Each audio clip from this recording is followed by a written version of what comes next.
một tiệt hai phụ mẹ ôn đi chỉ scam phiệp bong trayនៅក្នុងបន្លែបាទ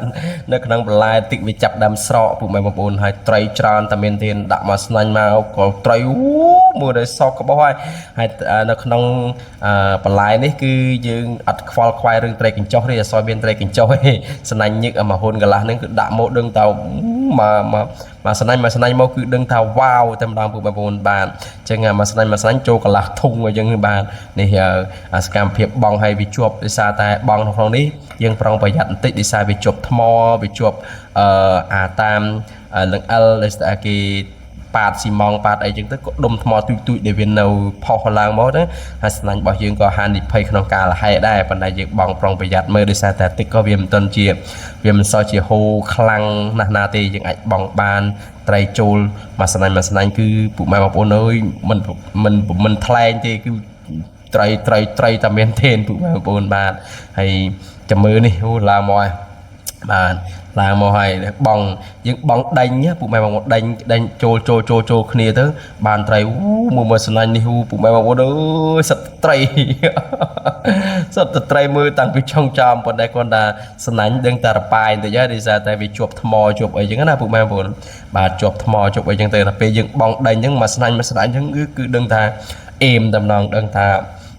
ច្រើនផងបាទបើយើងអត់បងដេញទេគឺពិបាកបាទបើយើងបងអត់ដេញទេគឺអត់សូវបានត្រីទេតែយើងដេញរួមគ្នាម្នាក់មកពីលើម្នាក់មកពីក្រោមបាយទឹកអញ្ចឹងទៅបានត្រីវាមកផ្ដុំគ្នាយើងបងជល់មុខគ្នាទៅគឺដឹងតែបានត្រីហើយពុកម៉ែបងប្អូនហើយត្រីនេះគឺមានត្រីតិចណាមើលណែ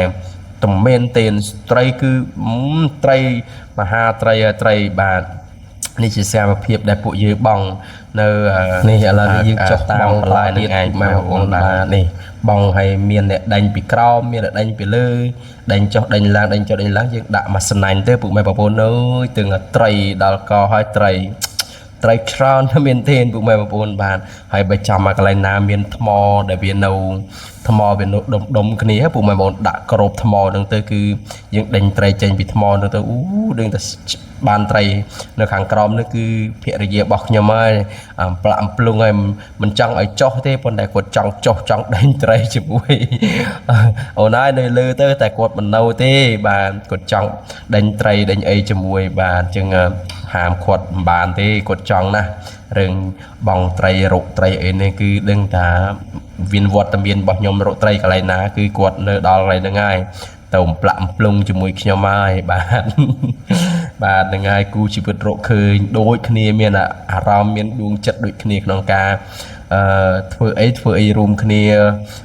រកត្រីក៏រកត្រីរួមគ្នាទៅកន្លែងណាក៏ទៅជាមួយគ្នាអញ្ចឹងណាមិនសូវជាបែកគ្នាហ្មងទេពុកម៉ែបងប្អូនអើយបាទនឹងសកម្មភាពដែលពួកយើងបងហើយនេះ